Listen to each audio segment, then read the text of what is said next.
আপনার হাতে যদি একটা মোবাইল ফোন এবং ইন্টারনেট কানেকশন থাকে then you can learn anything you want. এই সেম কাজটা আমি করছি এবং এই ব্যাপারগুলো নিয়ে আজকে কথা বলবো। আমি জেকে বাসার আছি এই মুহূর্তে সময়ের গল্পে এবং আমার সাথে আছে খুবই পরিচিত একজন মানুষ, তানভীর ভাই। ভাই কেমন আছেন? এই তো ভালো আছি, আপনার কি খবর? জি আলহামদুলিল্লাহ ভাই, ভালো আছি। আজকে সম্পূর্ণ নতুন একটা জায়গায় নতুনভাবে। আচ্ছা ঠিক আছে, ওকে। কিন্তু আমি একটু যে প্রশ্ন করতে চাই যে আপনার গায়ে আমি আর্জেন্টিনা জার্সি দেখছি, হ্যাঁ, তো আর্জেন্টিনার খেলা কেমন উপভোগ করছেন এটা একটু জানতে চাই। ফার্স্ট হচ্ছে যে ভাইয়া, এর আগের বছরগুলোতে খুব একটা বেশি এনজয় করা হয়নি খেলাধুলা, বাট এইবার একটু বেশি বলা যেতে পারে। ভালো যাচ্ছে, খেলা অনেক ভালো হচ্ছে অ্যান্ড আমার মনে হয় যে আমরা কাপ নিব। কাপ নিবে। Yes. এখন আপনি এই প্রসঙ্গ শুনে তো অনেকে বলবে যে আপনি বলেছেন যে এত দিন বা এত বছর খেলাটা এনজয় করা হয় না, এখন হচ্ছে। অনেকেই তো এখন আর্জেন্টিনার সাপোর্টার দেখে বলে যে 22-এর পরে হয়তো বা তারা সাপোর্ট দেওয়া শুরু করেছে কাপ দেখে। আপনারা কি তেমন কিছু? সবাই তো আসলে সবভাবে চিন্তা করে না। যেমন আমি খেলা লাস্ট কিছুদিন আগে একটা খেলা দেখছি, এর আগেরগুলো দেখতে পারিনি, সময় ছিল না। So Argentina always brand. আমি জানি না এখন কে কীভাবে কমেন্টে লিখবে। ভালোবাসা সেই ছোটোবেলা থেকেই ছিল, থাকবে, আছে। আর্জেন্টিনার ব্র্যান্ড ছিল, আছে এবং ভবিষ্যতেও থাকবে। এক্স্যাক্টলি। ঠিক আছে, আপনাকে স্বাগত জানাচ্ছি। দর্শকদেরকে কিছু স্বাগত জানাতে চাই। যে দর্শক, স্বাগত জানাচ্ছি সময় গল্পের সঙ্গে আছে তানভীর হাসান। আড্ডা দেবো জেকে বাসারের সঙ্গে, একজন কন্টেন্ট ক্রিয়েটর যে কিনা অনেক মজার কন্টেন্ট বানায়, শিক্ষণীয়। আশা করি ভালো লাগবে, সঙ্গে থাকুন। সো জেকে বাসার সবার কাছে আমার প্রথম প্রশ্নই থাকে, ব্যস্ততা যাচ্ছে কী নিয়ে, কেমন চলছে সব কিছু? আমি নতুন নতুন এআই শেখার চেষ্টা করছি, কারণ আগে আমার থাম্বনেল মেক করার জন্য আমি ডিজাইনার হায়ার করতাম বা গ্রাফিক ডিজাইনার, বাট এখন আমার লাগে না। সো এখন আমি আমার নিজের যে থাম্বনেলটা আমি নিজেই বানাতে পারি। সো কীভাবে বানাবো, কোন প্রম্পটটা দিব, কোন এআই টুলসগুলো ইউজ করবো। সো রিসেন্টলি এই টাইপের লার্নিংস কিছু টুলস নিয়ে জানার চেষ্টা করছি এবং টুকটাক কোর্স করার চেষ্টা করছি, নিজের সেলফ ইনভেস্টমেন্ট বলতে পারেন। তার মানে হচ্ছে যে এআই এসে যে গ্রাফিক্স ডিজাইনারদের চাকরি বা কাজকর্ম কমিয়ে দিয়েছে, বলা যেতে পারে। ভিএফএক্স নিয়ে যারা কাজ করতো তাদের কাজ কামে বলতে গেলে 12টা বাজিয়ে দিয়েছে না একটা। হ্যাঁ, সো ওই জায়গা থেকে এআইকে যদি কেউ কাজে লাগায় সেক্ষেত্রে সে আরও ভালো আউটপুট দিতে পারবে। সো ওই জায়গা থেকে এআই জানা উচিত। আমার তো মনে হয় যে আসলে এআই কে চাইলে কমান্ড করলে সবই করা যায়। যেমন আমি ফটো কার্ড বানাই, আমি আজকেই বলি যে আমি যেহেতু খেলা আছে, আমি তাকে বললাম যে এই দুইটা দলের সংমিশ্রণ করে একটা ফটো কার্ড বানিয়ে দাও, আমি এভাবে একটু কমেডি আকারে পোস্ট করবো। সে আমাকে সুন্দর একটা বানিয়ে দিলে 1 মিনিট সময় লাগলো না। তো যে আমি আসলে ছবি এডিট করতে পারি না, তারপরে এডিট করা আমার কাছে খুব ঝামেলার কাজ, সেখানে আমার জন্য জাস্ট ইজি একটা হয়ে গেছে। আমি তো বসে আছি যে কবে হচ্ছে ভিডিও এডিটটা আরো সহজ হয়ে যাবে এআই দিয়ে। জাস্ট অলরেডি শুরু হয়ে গেছে ভাই, অলরেডি সেগুলো paid service, I think so. But free যেটা ভার্সন আমার তো এত লাগে না। ফ্রি সার্ভিস থাকলে ভালো হতো, যে কমান্ড করবো এবং একটা ভিডিও বানিয়ে দাও, ভিডিও দিবে আর কি। যাই হোক, বাসার আপনার সঙ্গে শুরুতে কথা বলতে চাই যে আপনি কন্টেন্ট বানান। জি ভাই। এবং বেশিরভাগই আমি দেখেছি লার্নিং টাইপের, বিভিন্ন ইনফরমেটিভ এই ধরনের কন্টেন্টগুলো বানাচ্ছেন। এই কন্টেন্ট ক্রিয়েশনে কবে থেকে আসলেন? আমি যদি ভাই আমার স্টার্টিংয়ের কথা বলি, করোনার সময়টা কারোর জন্য অভিশাপ ছিল, আবার কারোর জন্য আশীর্বাদ ছিল, রাইট?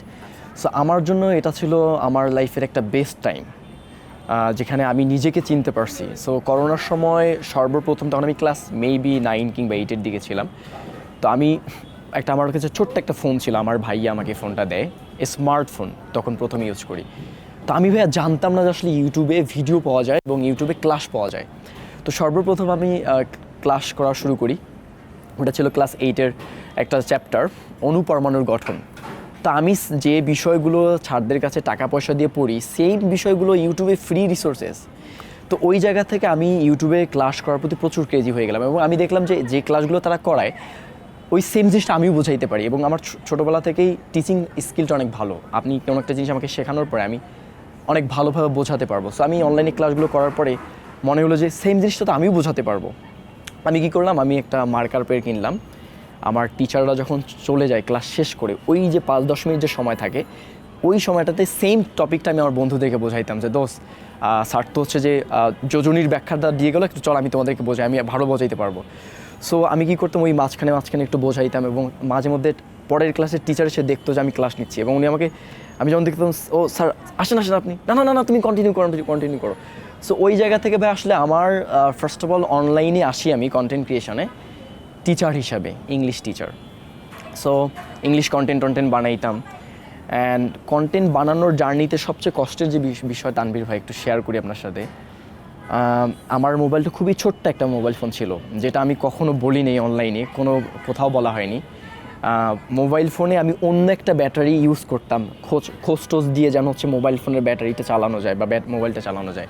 সো একজনের মোবাইল দিয়ে এডিট করতাম, একজনের মোবাইল দিয়ে রেকর্ড করতাম, আর একজনের মোবাইল দিয়ে আপলোড করতাম।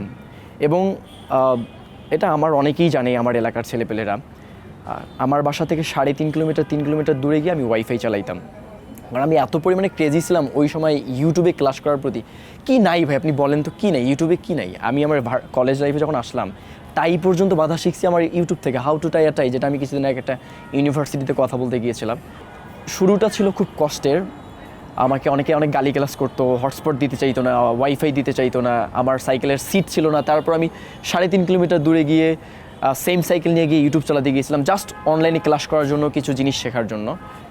এই তো এইভাবেই শুরু। অ্যান্ড 2020 সালের দিকে কন্টেন্ট ক্রিয়েশন শুরু করি, কন্টেন্ট দিতেই থাকতাম। বাট আমার প্রোফাইলে আমি কন্টেন্ট দিতাম ভাই। আমার এই ভিডিওটা যারা দেখছেন, আপনারা যারা প্রোফাইলেই কন্টেন্ট দিয়ে যাচ্ছেন, তাদের জন্য আমার মেসেজ থাকবে, প্রোফাইলে না দিয়ে পেজে আসেন। সো আমি ফর আ লং টাইম ধরে আমার প্রোফাইলে কন্টেন্ট দিতাম, ফর আ লং টাইম। কিন্তু ভাই আমার প্রোফাইলে যে আপনি কানেক্টেড আছেন, আরও অনেক বড় বড় ব্যক্তি আছে, তারা তো কন্টেন্টে আমার কমেন্ট করবেন, আপনাদের তো সময় নেই, এটা স্বাভাবিক না? বাট আমি আমার প্রোফাইল থেকে লিঙ্কডইন আকারে ইউজ করতাম, যে আমি যা যা করি সেটা আমি দেখাতে চাই, আপনার সাথে আমি কানেক্ট আছি। হ্যাঁ, যে আপনার সাথে দেখা হলে যেন বলেন যে এই বাসার তুমি ভিডিও টিডিও বানাও, ভালো হচ্ছে। কমেন্ট করবেন না, এটা স্বাভাবিক। দেখলাম যে আমার কন্টেন্ট অনেক ভালো থাকা সত্ত্বেও আমি কন্টেন্টে কমেন্ট পেতাম না বা ভিউ হতো না। 26 সালে যেটা করলাম, যেটা আপনাদের অনেকের জন্য হচ্ছে হয়তো একটা অনেক বড় সাজেশন হতে পারে। আমার এক ছোটো ভাই বললো যে ভাইয়া, ইনস্টাগ্রামে একটা আপু আছে, উনি 65 দিনেই 65টা ভিডিও আপলোড করে। ও মাই গড, দারুণ তো। এবার এত পরিমাণে কনসিস্টেন্ট থাকা তো খুবই কঠিন ব্যাপার। তা আমি বললাম যে আমার তো প্রচুর ভিডিও, আমার ক্যামেরাটা, আমার তো সব কিছু আছে, স্টুডিও আছে, আমি তো প্রচুর ভিডিও বানাই, তো আমি দিতে পারি তো।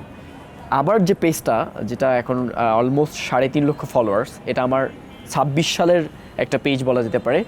এইখানে আমার 26 সালে পেজে ফলোয়ার ছিল 4,500 26 সালে। তা আমি জানুয়ারির 1 তারিখে গেলাম রমনাতে, গিয়ে ব্যাডমিন্টন খেলছিলাম, তো ওইটা একটা ভিডিও পাঠিয়েছি। এবং আমি ওইখানে অ্যানাউন্সমেন্ট করছি যে আমি এই 26 সালে প্রতিদিন একটা করে ভিডিও আপলোড দেবো। প্রথম 7 দিন ভিডিও আপলোড দিয়ে আপনাদের আপডেট জানাবো, এরপরে 21 দিন, এরপরে 41 দিন, এরপরে আমি আপনাদের আপডেট দেবো। সো এই 26 সাল থেকে শুরু করে কন্টেন্ট 1, কন্টেন্ট 2, কন্টেন্ট 3, এভাবে আমি মার্ক করে করে কন্টেন্ট আপলোড করতাম। এবং আমি অলওয়েজ কন্টেন্ট কোয়ালিটিতে ফোকাস ছিলাম, অলওয়েজ। 20তম কন্টেন্টে গিয়ে 1 লক্ষ ভিউ হয়ে গেছে একটা হুট করে একটা কন্টেন্টে। এবং এখানে কিছু ব্যাপারও ছিল, যেটা হয়তো আমরা সামনে এগুলো নিয়ে আলাপ করতে পারি, যে কীভাবে কন্টেন্টগুলোকে রিচ করলাম। সেম কন্টেন্ট রিপিট করছি, মানে যখন দেখলাম যে এই টাইপের কন্টেন্ট আমার অডিয়েন্স বেশি খাচ্ছে, সেম টাইপের কন্টেন্ট আবার বানানোর ট্রাই করলাম। এবং এভাবেই তো দেখা গেছে লাস্ট আমার 28 দিনে 29 মিলিয়ন আমার ভিডিও দেখে। এবং এটা আমার কাছে অনেক ভালো লাগার বিষয়, কারণ হচ্ছে যে একটা সময় আমার বন্ধুরা আমাকে পাত্তা দিত না ভাই, টু বি অনেস্ট। আমি বলতাম যে দোস্ত একটু ভিডিওটা শেয়ার দিত, বলে দোস্ত আমি তো একটু রাস্তায় আছি, পরে দিব। আচ্ছা বাসায় গিয়ে দেবো। ভাই শেয়ার দিতে 1 সেকেন্ড 2 সেকেন্ড লাগে। আর তুই শেয়ার দিবি কেন? কারণ তুই আমার বন্ধু, তুই আমার কন্টেন্ট কোয়ালিটিও দেখবি না, তুই শেয়ার দিবি কারণ আমি তোর বন্ধু, তুই আমাকে সাপোর্ট করবি। সো কিছু বন্ধু করতো, বাট সবাই করতো না। আর সবচেয়ে কষ্টের বিষয়, যেটা আপনি হাসবেন, আমাকে আমার এলাকার কিছু ভাই ব্রাদার বলতো, মানে ওরা আসলে নিতে পারে নেই ভাই আমি এভাবে গ্রো করব। আমাকে বলে আমি নাকি হচ্ছে যে ফেক ফলোয়ার কিনে হচ্ছে যে এই পোস্টগুলো করি, আলহামদুলিল্লাহ 100K, আলহামদুলিল্লাহ 200K, 300K। ইভেন তো আমি গতকালকে শুনলাম আমার এক ফ্রেন্ডের কাছে যে ওরা নাকি আমাকে নিয়ে গবেষণা করে, যে আমরা গবেষণা করছি যে বাসার তো ফেক ফলোয়ার কিনে। যদি তাই হতো তাহলে এই যে আমার এক একটা কন্টেন্টে 1.5 লক্ষ লাইক, 1 লক্ষ লাইক, যেমন গত পরশু দিন একটা কন্টেন্ট আপলোড করলাম, ওইটাতে দেখা গেছে 20,000-এর মতো লাইক এবং 1.3 মিলিয়ন ভিউ। সো এইগুলো তো আর ফেক হওয়ার কথা না। তো যাই হোক, এখান থেকে একটা লার্নিংস হচ্ছে ভাই, আপনি যখন ভালো কিছু করবেন, আপনার কাছের মানুষগুলোই হয়তো আপনাকে শুরুর দিকে হচ্ছে যে মানে এটা নিতে পারবে না, এটা হচ্ছে বড় বিষয়। আপনি মনে হয় একটু কথা বলতে খুব পছন্দ করেন। জি ভাই, আমি এক প্রশ্নের সব উত্তর পেয়ে গেছি আজকে কন্টেন্টে। Thank you. অনেক সময় অনেক না বলার কথা চলে আসে কথা বলতে গেলে। আমি বলতে চাচ্ছিলাম যে আমি কখনো দেখি আপনি পডকাস্ট করছেন, কখনো অ্যাপস নিয়ে কথা বলছেন, কখনো ইনফরমেটিভ ভিডিও লার্নিং দিচ্ছেন, তো অনেকগুলো আইটেম নিয়ে। প্রথম প্রশ্ন হচ্ছে যে আপনি এই কনসেপ্ট এগুলো কেন সিলেক্ট করলেন, আর আপনি কোন কোন কনসেপ্টের উপর আসলে কাজ করছেন? ফার্স্ট হচ্ছে যে ভাই আমি কাজ করছি কমিউনিকেশন স্কিল নিয়ে, নেটওয়ার্কিং, পাবলিক স্পিকিং, মানে বিভিন্ন ধরনের সফট স্কিল নিয়ে। কারণ একটা গবেষণা দেখা গেছে যে আমাদের ব্যক্তিগত লাইফে সাকসেস কতটুকু হব না হবো, এটার 85% বা 86% ডিপেন্ড করে সফট স্কিলের উপর। সো আপনি ফর এক্সাম্পল বিবিএর student, but you are not able to communicate properly, you are not able to present yourself. So আপনি নেগোসিয়েট করতে পারেন না, কমিউনিকেট করতে পারেন না, নেটওয়ার্কিং করতে পারেন না, তাহলে তো আপনার এই বিবিএর সার্টিফিকেটটা আসলে হয়তো আপনি কাজে লাগাতে পারছেন না। সো ওই জায়গা থেকে আমি হচ্ছে যে সফট স্কিল নিয়ে কাজ করছি। তারপর ইংলিশ বলেন, আর আমরা একজন মানুষ হিসেবে আমাদের কিছু ম্যানার্স, এটিকেট জানা দরকার।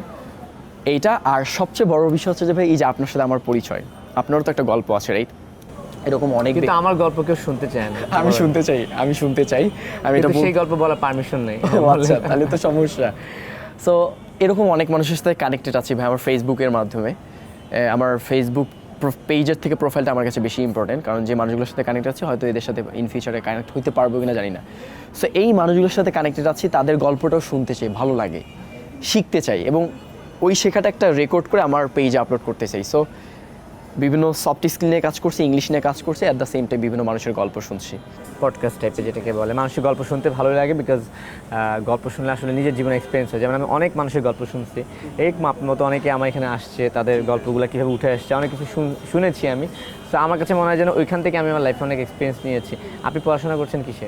আমি রাইট নাও ভাই পড়াশোনা করছি ইউনিভার্সিটি অফ স্কলার্সে, বিবিএতে। এর পাশাপাশি হচ্ছে যে বিভিন্ন স্কুল কলেজ ইউনিভার্সিটিতে কথা বলতে যাই, সুযোগ হয়। অনেকে আছে বাসায় খুব কথা বলতে পারে, কিন্তু স্ক্রিনে আসলে বা যখনই কোনো ক্যামেরার সামনে আসে কিংবা ফ্রেন্ড সার্কেলের মধ্যে আসে তখন দেখা যায় চুপচাপ, কথাটা গুছিয়ে বোঝাতেই পারে না। সেখানে আপনি খুব অনর্গল কথা বলে যাচ্ছেন একটার পর একটা। এই কথা বলা শিখলেন কিভাবে? এটাও তো একটা টিপস হয়ে যায় যে হ্যাঁ মানুষ যারা অবশ্যই কথা ভাই, বলতে আমার পারে না। মোস্ট অফ দ্য কন্টেন্ট এইটার উপর যে কীভাবে সুন্দরভাবে কথা বলতে হয়, গুছিয়ে কথা বলতে হয়। আমার কিছু বন্ধু বান্ধব আমাকে পাত্তা দিত না। সবাই বলে যে ভাই সাকসেস হওয়ার পরে বা একটা স্টেজ আসার পর সবাই এই টাইপের কিছু গল্প টল্প বলে, বাট আমার অনেকেই এটা কানেক্ট করতে পারবে। আমার ফ্রেন্ড সার্কেল আমাকে নিত না ওদের সাথে। আপনি জানলে অবাক হবেন ভাই, আমার সাথে হ্যান্ডশেকটা পর্যন্ত ভালোভাবে করতো না। কেন আপনার প্রতি ওদের এত রাগ গোসা ছিল কেন? রাগ না ভাইয়া, বিকজ অফ তাদের সাথে আমি তাল মিলে চলতাম না। যেমন আমার বাপের গাড়ি ছিল, তারপর আমি আমার বাপের গাড়ি নিয়ে স্কুলে আসতাম না, কারণ তখন আমি ক্লাস 6-7 স্টুডেন্ট, ক্লাস ছোটো একটা ছেলে। সো আমার কাছে মনে হচ্ছে যে না, আমি গাড়ি টাড়ি নিয়ে যাবো না। মানে আমার একটা আলাদা অলওয়েজ টেন্ডেন্সি থাকতো যে আমার মাঝে কিছু আছে যেটা আমি দিতে পারবো এবং আমাকে আরও কিছু শিখতে হবে। এবং ওদের হচ্ছে লাইফে অলওয়েজ চিল টিল করতে হবে, এটার সাথে চিল তো আমিও করি, আমার লাইফেও চিল আছে, বাট আমার একটা ভীষণ ছিল। সো আমাকে ওরা নিত না। সো ওই জায়গা থেকে ভাবলাম যে কেউ যদি সুন্দরভাবে গুছিয়ে কথা বলতে পারে, সে যে কোনো জায়গায় পাত্তা পেতে পারে, অ্যাটেনশন পেতে পারে, এবং যে কোনো জায়গায় সে কিছু একটা করতে পারে। সো গুছিয়ে কথা বলার জন্য আপনারা যারা গুছিয়ে কথা বলতে চান, এটার জন্য সিম্পল একদম, এই যেমন তানভীর ভাইয়ের মতো মানুষ যারা সুন্দরভাবে কথা বলে, এই টাইপের মানুষকে খুঁজতে হবে। আপনি কোন সেক্টরে গুছিয়ে কথা বলতে চান? এখন আপনি যদি ফর এক্সাম্পল একজন ডক্টর কীভাবে কথা বলে এইটা জানতে চান, তাহলে আপনাকে ডক্টরকে ফলো করতে হবে। সো আমি যে কাজটা করতাম, ফার্স্ট অফ অল সে যে আমরা ইংলিশ শেখার জন্য কী করি তানভীর ভাই বলেন তো? বিভিন্ন ওয়ার্ড মিনিং শিখি না, অনেক ভোকাব শিখি এবং এই ভোকাবগুলো ইউজ করার চেষ্টা করি। বাট আমার মনে হয় খুব কম পরিমাণ মানুষ আছে যারা বাংলা বই পড়ে বাংলা শব্দ ওইখান থেকে কালেক্ট করে ডে টু ডেইলি লাইফে কথা বলার সময় ইউজ করে। খুব কম পরিমাণ মানুষ আছে। সম্পৃক্ত একটা শব্দ, রাইট? তারপর হচ্ছে যে আরও কি, অনুশীলন, এটা তো একটা বাংলা শব্দ যেটাকে আমরা প্র্যাকটিস বলি। সে এই শব্দগুলো কেউ একজন প্রথম শুনছে ফর এক্সাম্পল, শোনার পরে তার উচিত এই শব্দগুলো ইউজ করা। যেমন ফর এক্সাম্পল যে আমি আজকের এই প্রোগ্রামের সাথে যারা যারা সম্পৃক্ত আছেন তাদের সাথে একটু কথা বলতে চাই, বা সংশ্লিষ্ট যারা আছেন, এই যে শব্দটা কিন্তু আমি কানেক্ট করলাম বাংলা শব্দটা। সো বাংলা ভাষায় যদি কেউ সুন্দরভাবে কথা বলতে চায়, ফার্স্ট অফ হচ্ছে তাকে ওয়ার্ড কালেক্ট করতে হবে। ভাই ওয়ার্ড কোথা থেকে পাবো? আপনি পত্রিকা পড়তে পারেন, আপনি ফেসবুক স্ট্যাটাস থেকেও শব্দ কালেক্ট করতে পারেন, আপনি বই থেকে করতে পারেন, আপনার পাশ দিয়ে একটা লোক কথা বলছে ওইটা শুনেও হচ্ছে যে কালেক্ট করতে পারেন। বাট সবচেয়ে বড় যে বিষয়টা হচ্ছে ভাই, আমাদের প্রচুর শুনতে হবে। কেন জানেন বলেন তো ভাই? আমাদের কান কয়টা? কঠিন প্রশ্ন, আমি ভুল করলে তো মানুষ হাসাহাসি করবে আমাকে। কান কয়টা আমাদের? কান তো দুইটা, আমি দুইটা। জানি। হ্যাঁ, দুইটাই কান। মুখ Confirm, কয়টা? হ্যাঁ দুইটা। মুখ কয়টা? মুখ একটাই। আচ্ছা, কানের কাজ কি? শোনা। মুখের কাজ কি? বলা। তার মানে কোনটার কাজ বেশি?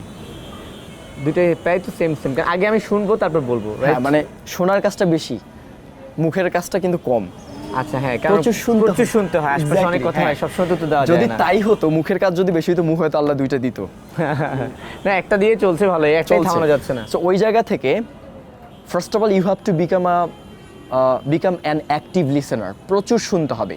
যেমন ডেল কার্নিগিকে আপনি চেনেন, উনি একজন চমৎকার কথা বলছিলেন যে if you'd like to become a good speaker, first of all try to become a good listener, because those who listen a lot they can become a good speaker. So প্রচুর শুনতে হবে, যারা শুনে তারাই ভালো বলতে পারে। কিন্তু আমার কাছে একটা জিনিস আমার ব্যক্তিগত অভিজ্ঞতা থেকে মনে হয়, যেমন আমরা যে কাজটা করি আমাদের এখানে সবসময় বাংলা কথা বলতে হয়। সো আমি চেষ্টা করি সবসময় যে আমাকে বাংলার মধ্যে থাকতে হয়। যেমন আপনি যেমন কথার মধ্যে ইংরেজি ওয়ার্ড আনছেন, আপনি দেখবেন যে আমার সেই ইংরেজি ওয়ার্ড একটু কম আসে, দু একটা ছোটো ছাড়া আর কি। হ্যাঁ, এটা আমার কাজের জন্যই আমার হয়ে গেছে। কিন্তু আপনি খুব ভালো ইংলিশে বলছেন। সো যারা আমরা ইংলিশে দুর্বল আছি, বা একটু ইংলিশে কথা বলতে চাই, not as like you type, normal একটা ইংরেজি কথা বলা, স্মার্ট ইংলিশ যেটাকে বলা হয়, হ্যাঁ হ্যাঁ ব্রো ডুড বাদে একটা স্মার্ট ইংলিশ যদি কেউ কথাবার্তা একটু মানে চালু হতে চায়, সেক্ষেত্রে আসলে পড়ালেখার পাশাপাশি নিজেকে কিভাবে কি করা যায়? ফার্স্ট অফ হচ্ছে যে আমি খুব বেশি ভালো ইংলিশ বলতে পারি না, বাট আমার যা লাগে আমি পারি, আমি কমিউনিকেট করতে পারি, আমি অনেক ফরেনারের সাথে কথা বলি, আই হ্যাভ মেনি ফ্রেন্ডস অনেক দেশের বাইরে আছে। যে শুরুতেই বলছিলাম মোবাইল ফোন অ্যান্ড ইন্টারনেট থাকলে ইউ ক্যান লার্ন এনিথিং। আপনি দেখা গেছে যে এমন অনেক টিচার আছে, এমন অনেক, আমি আমার কন্টেন্ট টাইপটাই কিন্তু, যেমন গতকালকেই একটা ভিডিও আপলোড করছি যে ইংলিশ শেখার জন্য আপনারা এই চ্যানেলটাকে ফলো করতে পারেন, আমেরিকান ইংলিশ শেখার জন্য গতকালকেই একটা ভিডিও আপলোড করছি। সো এই মানুষগুলোকে কোটি কোটি লক্ষ লক্ষ বা তার থেকেও বেশি মানুষ ফলো করে ইংলিশ শেখার জন্য, বাট আমরা আসলে করতে চাই না ভাই। সমস্যা তো এই জায়গায়, মোবাইল ফোন আছে, ইন্টারনেট আছে, এনাফ, কোর্স টোর্স লাগে না। হ্যাঁ, কেউ দেখা গেছে যে হয়তো মোবাইল ফোন বা ইন্টারনেট দিয়ে হচ্ছে না, হয়তো কারো ওই পরিমাণে দেখা গেছে, অনেকেই তো এই এডিকশনগুলো থেকে বের হইতে পারে না, সেক্ষেত্রে কেউ কোর্সে যেতে পারে। বাট ইউটিউবে জাস্ট লিখবেন যে how to learn English, how to learn American accent, how to learn British accent, just লিখলেই এনাফ ভাই। এখানে আমি যে কে বাসার না, আমার থেকে বাংলাদেশের টপ টিচার থেকেও গ্রেট টিচার আছে ইউটিউবে। মানে আমাকে জানতে হবে যে হোয়াট টু সার্চ, জানতে হবে, ইউটিউবে অ্যালাপ। ব্যাপারটা হচ্ছে এরকম যে ফেসবুক দিয়ে চাইলে শুধু স্ট্যাটাস দেওয়া যায়, মেসেঞ্জার ইউজ করে জাস্ট প্রেমও করা যায়, আবার প্রেমের বাইরেও অনেক কিছু করা যায়, বিকজ ডিপেন্ড করে যে আপনি সেটা ইউজিং কীভাবে করছেন আর কি, ব্যবহারের উপর। জি ভাই, রাইট, এইটা আর কি। যেমন অনেকটা এটাও এআইটাও চলে আসে, যে এআই দিয়ে আপনি কী করবেন ডিপেন্ড অন ইউ। একটা ব্যাপার আছে, আমি দেখলাম যে আপনি অনেক বড় বড় মানুষের সঙ্গে পডকাস্টে বসছেন, আপনার পডকাস্টের তালিকায় কারা কারা আছে এই পর্যন্ত?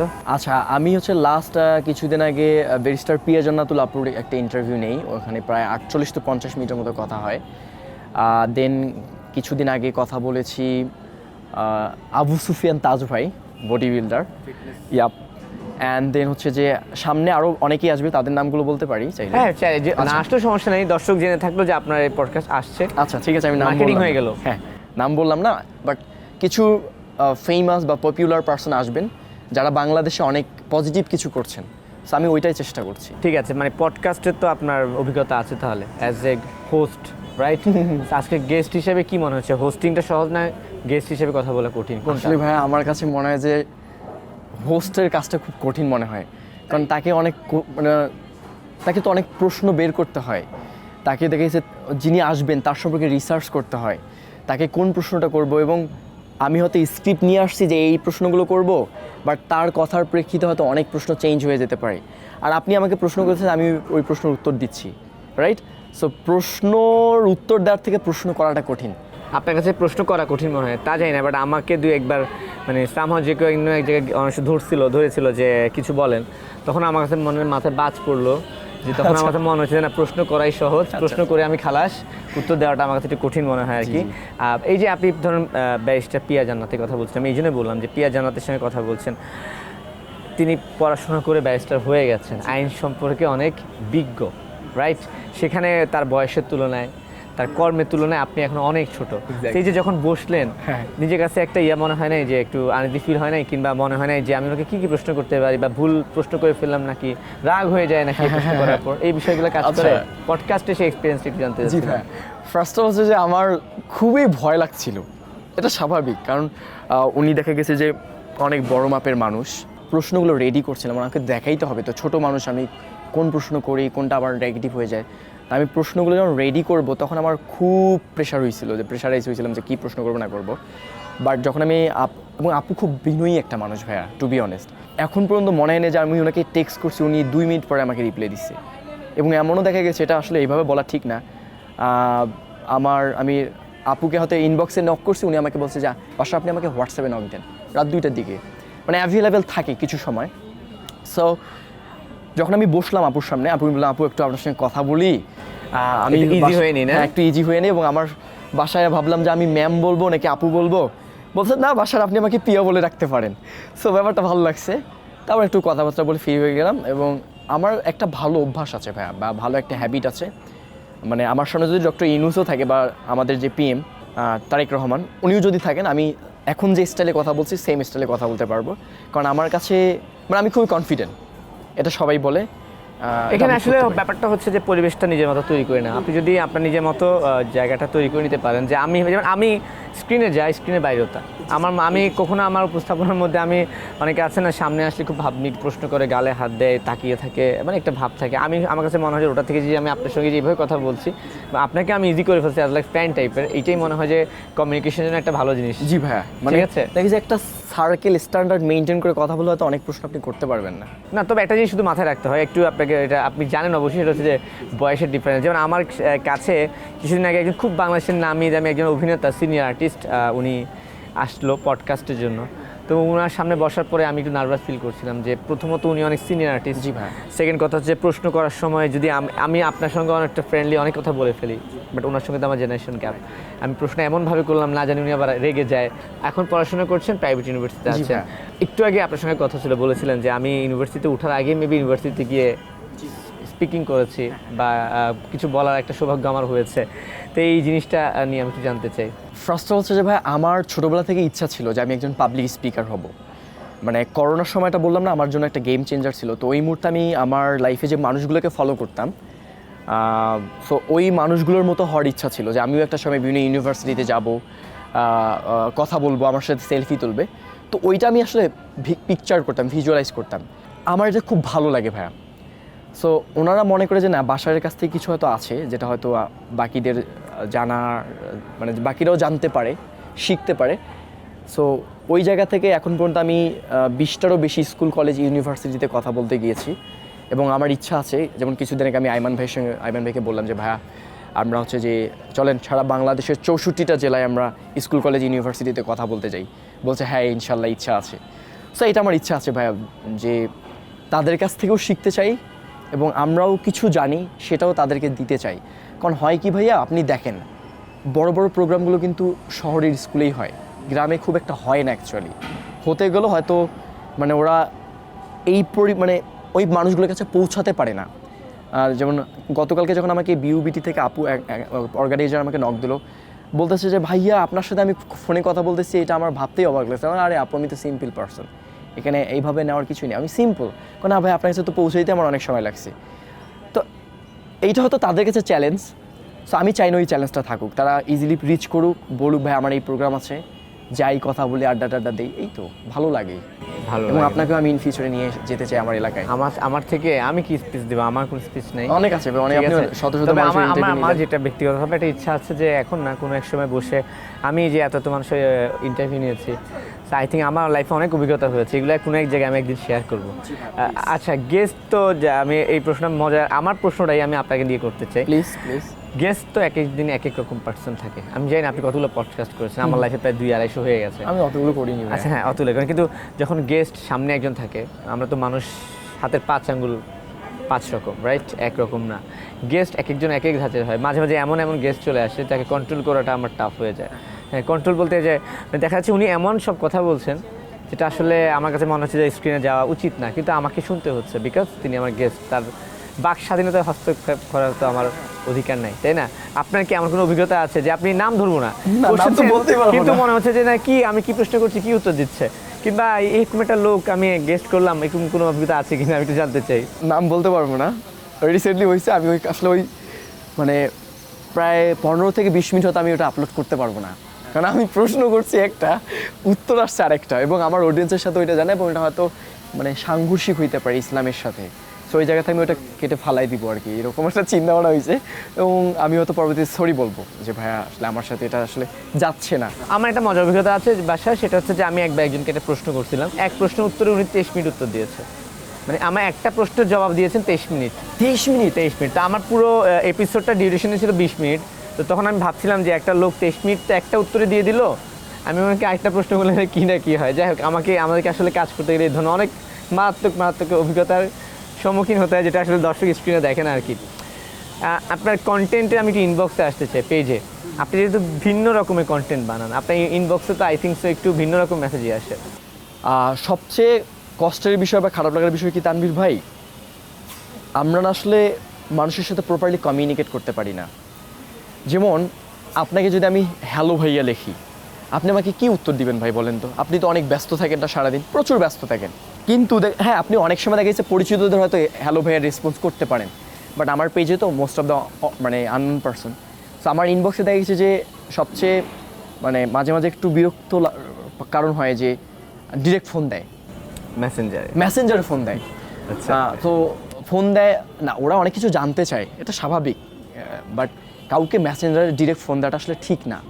তার থেকেও বড় বিষয় হচ্ছে যে ওনারা চাই কি আগে হ্যালো, হাই, হ্যালো, আসসালামু আলাইকুম ভাইয়া কেমন আছেন, আমি বলবো ওয়ালাইকুম আসসালাম ভাইয়া আলহামদুলিল্লাহ ভালো আছি, আপনি কেমন আছেন, হ্যাঁ, এই টাইপের কন্টিনিউ কথাবার্তা বলে দেন হচ্ছে কাজের কথায় আসি, এইটা মনে করে। বাট এই সময়টা তবে আপনার নেই, আমার নেই, ডিরেক্ট কাজের কথা আসি, টু দ্য পয়েন্টে আসি, এটা পছন্দ করে মানুষ। আসসালামু আলাইকুম ভাই, আমি জেকে বাসার বলছি। তানভীর ভাই, আপনার লাস্ট পডকাস্ট আমি দেখেছি, তো ওইখানে আমি ছোট্ট একটা বিষয় আমার জানার ইচ্ছা ছিল, আপনি যখন ফ্রি থাকবেন আমাকে দয়া করে এই প্রশ্নের উত্তরটা একটু দিয়েন। এটা আপনি ভয়েসও দিতে পারেন, এসএমএসও দিতে পারেন, একটা মেসেজেই, তখন আপনি জানতে পারেন যে আসলে আমি কোথা থেকে আপনাকে চিনতে পেরেছি, আমি কি জানতে চাই, পুরো একটা মেসেজেই কিন্তু হলো। তখন কিন্তু আমি ওই মেসেজটা সিন করে আমার আগ্রহ যাবে না, একটা রিপ্লাই দিই, রাইট? বাট হাই, হ্যালো, আপনি কারোর সাথে নতুন কথা বলছেন, তার মানে আপনাকে ফর্মালিই কথা বলতে হবে, রাইট? সো কেউ ডিরেক্ট হেই ব্রো, একটু wanna talk to you, wanna do collab with you, মানে এইভাবে কথা বলে না, আমার কাছে মনে হয় না যে এইভাবে যদি আপনার কেউ এসএমএস করেন অপর প্রান্তের ব্যক্তি থেকে আপনার রিপ্লাই আশা করেন না, রেসপন্স পাওয়ার চান্সটা খুবই কম। আমার ক্ষেত্রে সত্যি কথা বলি, আমার প্রচুর মেসেজ আসে হাই হ্যালো, সত্যি কথা আমি ভাবছিলাম যে বলবো না, কিন্তু আপনি বলার পর বলছি যে মানে কেউ আমাকে হাই দিলে আমি খুব সহজে অ্যান্সার দিই না। এবং আমি একবার স্ট্যাটাস দিয়ে লিখেছিলাম যে আপনার যদি ইম্পর্টেন্ট কোনো কাজ থাকে, কথা থাকে, জাস্ট আমাকে মেইল করে ওই কথাটাই লিখে দেন, অথবা ইনবক্সে যে আপনি ইন্টারভিউতে চাচ্ছেন বা আপনার কোনো ভালো কাজ আসছে সেটা যদি আমাকে পাঠান, ওটাই বেটার। কিন্তু হাই হ্যালো দিয়ে হাই দিলেও তো সে মেসেজে রিপ্লাই যায়ই না, সম্ভব না আর কি। না, আপনি হাই দিলে আপনি হ্যালো বলার সময় আছে ভাই, বলেন তো। আচ্ছা, এখন জানতে চাই যে পড়ালেখা করছেন, সো আপনার ফিউচার প্ল্যানটা কি? আমার ফিউচার প্ল্যান ভাইয়া, যেমন আমি কিন্তু এক সেকেন্ডে বলে দিতে পারবো, কারণ আমার খুব একদম ক্লিয়ার গোল আছে। যেমন আমার আলটিমেট গোল হচ্ছে is two become a teacher of university. আমার ইউনিভার্সিটির লেকচারার হওয়ার ইচ্ছা। এটার জন্য যদি আমাকে মরতে হয়, I am ready to do that. So আমি এনিহাও আমাকে ইউনিভার্সিটির লেকচারার হইতে হবে, এবং এটা আমার লাইফের গোল সেট করে ফেলছি, because of I love to teach. আমার পড়াতে ভালো লাগে, আমার শেখাতে ভালো লাগে, এবং এটার জন্যই হচ্ছে যে আমার মানে দেশের বাইরেই পড়তে যাওয়ার কথা ছিল, যেতে পারলাম না আনফর্চুনেটলি। সব প্রসেস ঠিক হয়েছিল, আমার চায়নাতে চান্স হয়েছিল জুলাই আন্দোলনের সময়, যেতে পারিনি। সো অনেকে আবার এই রিলেটেড কিছু কমেন্ট করেন না ভাই। সো দেন প্রাইভেটে ভর্তি হলাম, এখন ভাইয়া ব্যাচেলারটা শেষ করে এরপরে আমি যেভাবে হোক মাস্টার্সে দেশের বাইরে যাব, পিএইচডি বা আরও যে আদার্স পড়াশোনাগুলো আছে সব করার ইচ্ছা আছে, এবং ইন ফিউচারে আমি একজন ইউনিভার্সিটির লেকচারার হতে চাই। সেটা কোন সাবজেক্টের উপরে? এটা ভাইয়া যেহেতু বিবিএ নিয়ে পড়াশোনা করছি, সো বিবিএ রিলেটেড বা এমবিএ রিলেটেড কোনো সাবজেক্টের উপর লেকচারার হওয়ার ইচ্ছা আছে। এটা হচ্ছে ড্রিম, রাইট? জি ভাই, আলটিমেট গোল। অনেক কথা বলে ফেলেছি আপনার সঙ্গে।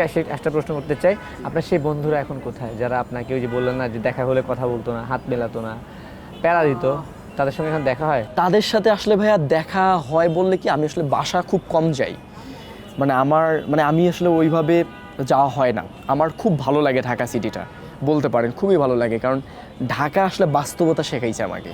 সো এত পরিমাণে ঢাকায় মানে ঢাকা বাসা যাই শুধু ঈদে, মাঝে মধ্যে আব্বু আম্মার সাথে দেখা করতে যাই, আর কথা তো হয়। তো আমি খুব কম যাই, তো ওদের সাথে দেখা হয় না, এবং আমি ওদের সামনে গেলে ওরা কেন জানি আমার সাথে কথা বলতে চায় না। এখনো বলে না? মানে ওরা ভাবে আমি হয়তো থেকে চিনবো না, বাট আমি কিন্তু চিনি। আমি নিজে দেখি, এই দোস্ত এদিকে আয়, কথা বলিস না কেন? না দোস্ত, তুই তো এখন অনেক বড় হয়ে গেছিস, তুই আমাদের সাথে কথা বলবি, চিনবি। হ্যাঁ, চিনবো না কেন, কথা বলো, চাটা খাই একসাথে, আড্ডা টাড্ডা দিই। বাট ওরা ভাবে কেন জানি, কারণ ওরা আসলে একটা সময় আমাকে, ওরা হয়তো বোঝে যে আমি আসলে ওই কথাগুলো বলা ঠিক করিনি। যেমন আমাকে অনেক ক্রিটিসাইজ করতো, আমি যখন স্কুলে যাইতাম, আমি বলতো এই যে মোটিভেশনাল স্পিকার আসছে, এই যে অমুক, বেশ কিছু ব্যক্তির নাম নিয়ে বলতো যে এই তো অমুক আসছে, অমুক আসছে।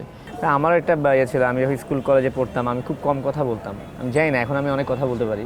তো আমি স্কুল কলেজে আমি কথা কমই বলতাম, এবং আমি জাস্ট কোচিংয়ে যাইতাম, জাস্ট ব্যাগটা নিয়ে বসতাম, ক্লাস শেষে আমি সাইকেল চালাই আবার চলে আসতাম।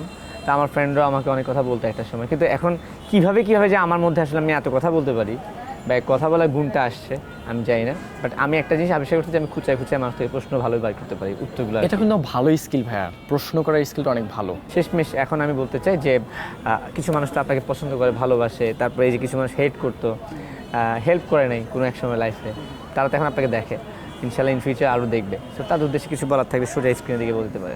সবাই সবাইকে সাপোর্ট করতে পারবে না, হেল্প করতে পারবে না, এটাই স্বাভাবিক। বাট আমি আসলে ওই মানুষগুলোকে মনে রাখি বা রাখছি, আপনারাও রাখতে পারেন, যে মানুষগুলো মানে আপনার বিপদে আপনি হয়তো কাউকে নক দিয়েছেন, সে চেষ্টা করছে আপনাকে আপনার পাশে দাঁড়ানোর, চেষ্টা করতে হবে না বাট চেষ্টা করছে, মানে আপনাকে সাপোর্ট করতে হবে না বাট চেষ্টা করছে।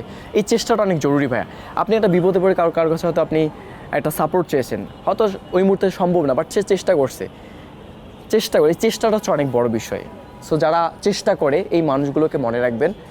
আর একটা কথা বলে শেষ করব, ঘাড়ে হাত দিলেই বন্ধু হয় না, চায়ের বিল দিলেই বন্ধু হয় না, স্কুল পালালেই বন্ধু হয় না। বন্ধু হচ্ছে ওই মানুষগুলো যারা আপনার ভালো ভালো কাজে আপনার প্রতি হিংসা হবে না, আপনি যে পরিমাণে খুশি হন আপনার মতো খুশি হবে। এই দোস্ত দারুণ করছে, এই জেকে বাসার তো ভালো একটা পেজ ক্রিয়েট করে ফেলছে, ওর তো ভালোই এখন ফ্যান ফলোয়ার। এই খুশিটা আপনার মানে যদি আমার অন্য কোনো বন্ধুর মাঝে আমি দেখি, তাহলে বুঝবেন ও আমার আসলে অ্যাকচুয়াল একটা ফ্রেন্ড, রেদার দেন ও যদি বেটা ও তো দেখি ওর ক্যাবিনেট আমার ছিল, হয়তো ফ্যান ফলোয়ার করছে, হইতেই পারে, আমার তো ছিল না। মানে এই তো। আর ছোট একটা প্রশ্ন আছে যেটা দিয়ে শেষ করবো, সেটা হচ্ছে যে যারা ফেসবুক ইউটিউব থেকে লার্নিং করতে চায়, ইনফরমেশন গ্যাদার করতে পারবে, পড়াশোনা করতে পারবে, কিছু না কিছু জানতে পারবে, এমন কিছু ইনফরমেশন দিয়ে একটু বিদায় নিই আজকে। আপনারা যারা ইংলিশ শিখতে চান, আপনারা English with Lucy, English with Vanessa, English with Adam, তারপর হচ্ছে স্পিক ইংলিশ উইথ টিফানি, তারপর এই চ্যানেলগুলোকে ফলো করতে পারেন ভাই। মানে এগুলো হচ্ছে পৃথিবীর টপ 10 যে চ্যানেলগুলো আছে ইংলিশ শেখার জন্য এগুলো। এর পাশাপাশি আপনি যদি হচ্ছে যে আরও কিছু বিষয় নিয়ে জানতে চান, যেমন ইংলিশ কনভারসেশন, লাইক আমাদের দেশে কিছু ফানি নাটক থাকে যেগুলো দেখে আমরা অনেক ল্যাঙ্গুয়েজ শিখতে পারি, লাইক সো এরকম কিছু আছে, যেমন ভিপস ইংলিশ কনভারসেশন, এই টাইপের ভিডিওগুলো দেখতে পারেন। আর কমিউনিকেশন শেখার জন্য আপনারা হচ্ছে যে কিছু চ্যানেলকে ফলো করতে পারেন, লাইক হচ্ছে যে ভিন জেন, আমি ওনার নামটা উচ্চারণ করতে পারি না, একটা সম্পূর্ণ আলাদা একটা নাম, তো ভিন জেন দিয়ে সার্চ করলে পেতে পারেন। সো এরকম অনেক চ্যানেল আছে, জাস্ট সার্চ করবেন। শেষ কথার এক কথা যে যা জানতে চান হাউ টু লিখে দেন কিছু একটা অ্যাড করে সার্চ দিলে আপনি আমার থেকে অনেক কিছু পেয়ে যাবেন। ঠিক আছে বাসার, অনেক কথা বলেছি, মনের কথাও শুনেছি, ভালো লাগলো, ভালো থাকবেন। থ্যাংক ইউ ভাইয়া, থ্যাংক ইউ সো মাচ। ঠিক আছে দর্শক, এতক্ষণ আড্ডা দিচ্ছিলাম জেকে বাসারের সঙ্গে, আশা করি ভালো লেগেছে। যে যেখানে থাকবেন ভালো থাকবেন এবং সময় টেলিভিশনের সঙ্গে থাকবেন।